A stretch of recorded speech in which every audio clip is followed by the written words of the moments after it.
Just over 2 years ago, the life that my family and I once knew was cruelly torn away from us. In December 2010, my 31-year-old brother Richie was diagnosed with secondary melanoma of the brain. The prognosis was terminal. Watching his body succumb to the cancer was incredibly painful.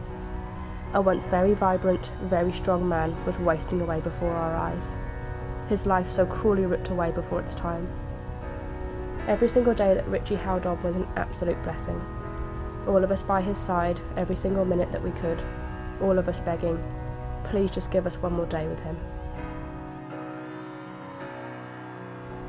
However, the inevitable soon came. Richie passed away peacefully on the 22nd of July 2011, leaving behind a wife and a 3-month-old son. The experience of watching a loved one waste away from a terminal illness is like walking a tightrope. The once stable ground beneath your feet is suddenly uncertain. Hurdles await you with each step, and you feel as though you may fall off and be wounded beyond repair at any given moment. So what did I learn? I learnt about the fragility of life. I learnt that cancer is ugly.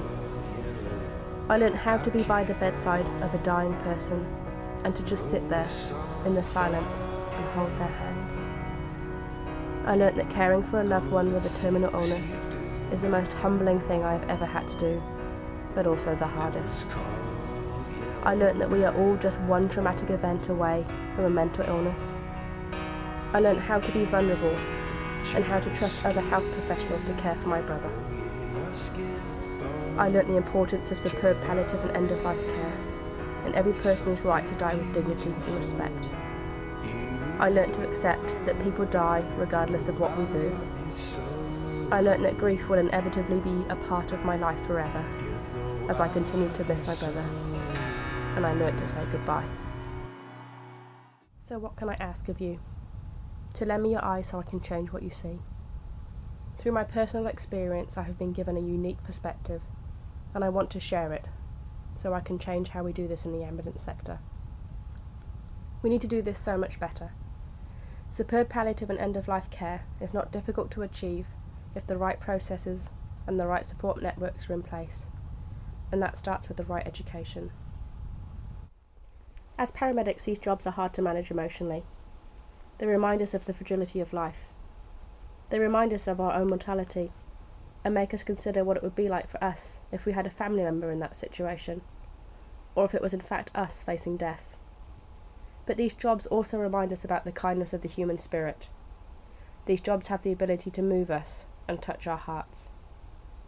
They remind us of what is truly important in life. No, we may not be able to save the patient, but we can show them great kindness and the true meaning of the word empathy.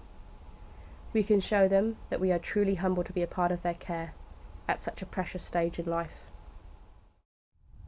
As our population ages, and as more patients are choosing to live at home with life-limiting illnesses, we need to change the way we do this. We, as ambulance staff, have the ability to touch people's lives and leave behind a positive legacy in an otherwise acutely distressing time. So let's make that happen.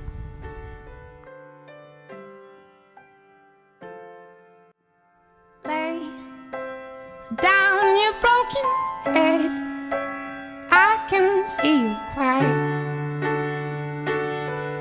Away your life, fall like you fell from grace. Soft but sweet, say, this is my dying day, and if you don't mind, I would like to fly far away. That's all I wanna do is fly far my way. That's all I'm gonna do on my dying